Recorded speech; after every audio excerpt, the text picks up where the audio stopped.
Bismillahirrahmanirrahim. Assalamualaikum warahmatullahi wabarakatuh. Salam sejahtera untuk dimanapun kita berada. Terima kasih kepada Bapak dosen, Bapak Arif Pontoh, dan juga teman-teman yang sudah hadir dalam menyaksikan presentasi kami pada kesempatan kali ini. Sebelumnya, saya ingin memperkenalkan diri terlebih dahulu. Nama saya Muhammad Akim Fadol dari kelompok 2 stabilitas galian. Di sini kami kelompok 2 akan menjelaskan mengenai data tanah yang telah kami ambil, yaitu data tanah Geraha Golf yang berada di lokasi Semarang. Saya tidak sendiri, saya juga ditemani dengan rekan saya. Silakan perkenalkan diri. Saya Muhammad Habibi Syahdani dengan NIM 072153. Perkenalkan, nama saya Muhammad Khalid Kurnia dengan NIM 07211052. Beberapa poin yang kami jelaskan pada presentasi kali ini, yaitu pertama pendahuluan, kemudian yang kedua klasifikasi tanah, dan juga yang ketiga pengumpulan data tanah.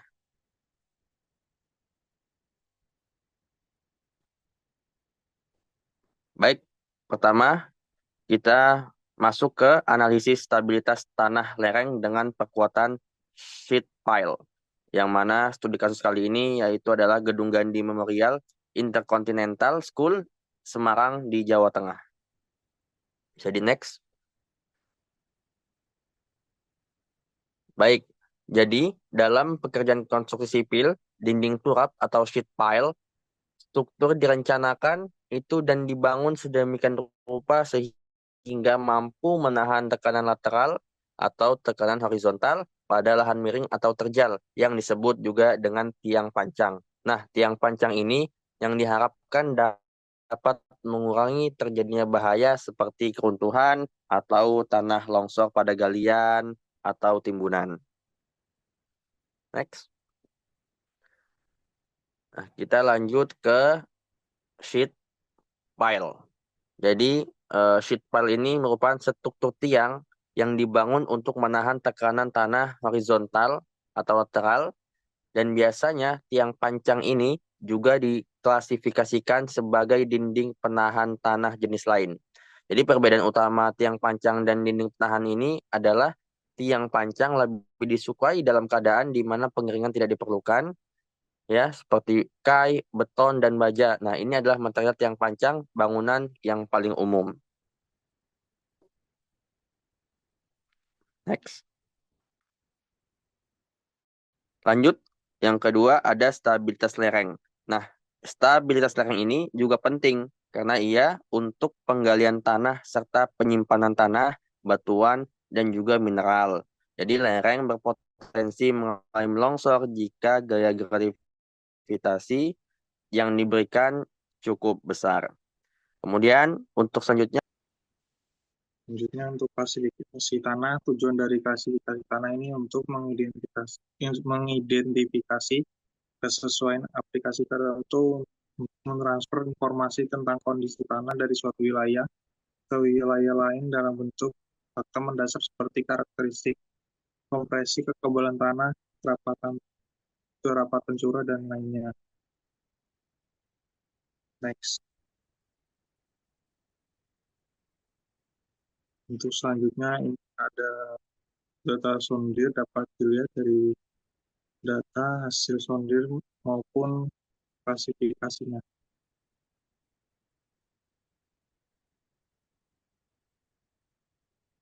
Selanjutnya, untuk kemiringan lereng itu hubungan antara kemiringan tanah dengan bidang horizontal. Ada perbedaan ketinggian bukit diukur dalam persen atau derajat karena energi hidrogen dan eksternal. Menurut Suidam 1985, lereng dapat diklasifikasikan sebagai berikut pada kondisi lapangan di samping. Nah, ini berdasarkan dari data yang telah kita dapatkan, yaitu data NPT lokasi BM 01. Sumbernya dari Laboratorium Mekanika Tanah Nusila 2017. Bisa dilihat pada tabel Berikut. Dari percobaan boring diketahui profil tanah dasar pada lokasi BM01 ini dia sampai kedalaman 20 meter. Bisa dilihat itu di sebelah kanan. Kemudian untuk kondisi tanahnya pada kedalaman 0 sampai 5,50 meter, tanah berupa lempung, terdapat sedikit pasir, sedikit kerikil, sedikit batuan koral coklat gelap dan lunak. Kemudian untuk kedalaman 5 sampai 50 sampai dengan 10 sampai 50 meter, tanah lempung pasiran terdapat sedikit batuan koral, coklat gelap, sedikit bintik putih dan agak lunak. Kemudian untuk kedalaman 10 sampai 50 meter, 10,50 meter sampai dengan 14 meter, tanah berupa batuan pasir, terdapat sedikit kerikil, sedikit batuan koral gelap, kemudian juga sedikit bintik putih keras. Kemudian untuk kedalaman 14 meter sampai dengan 20 meter, tanah berupa batuan pasir, terdapat kerikil juga, sedikit batuan koral juga, kemudian untuk warnanya juga sedikit hitam dan keras. Jadi next. Adapun untuk tebal lapisan dan jenis tanah pada lokasi BM01, ini yang tadi saya bacakan. Uji tanah yaitu dengan pengujian sondir dengan hasil kedalaman maksimal berada pada tanah batuan pasiran. Kemudian untuk parameter tanahnya sendiri, itu dia jenis tanahnya lempung lunak dengan YSAT 16,759 kN per meter kubik. Kemudian Y apa Y basahnya itu 11,189 kilonewton per meter kubik. Kemudian koesinya 3,9 kilonewton per meter persegi. Terus juga sudut gesernya 25,10, modulus elastisitasnya 5.000 kilonewton per meter kubik, dan dengan volume 0,3.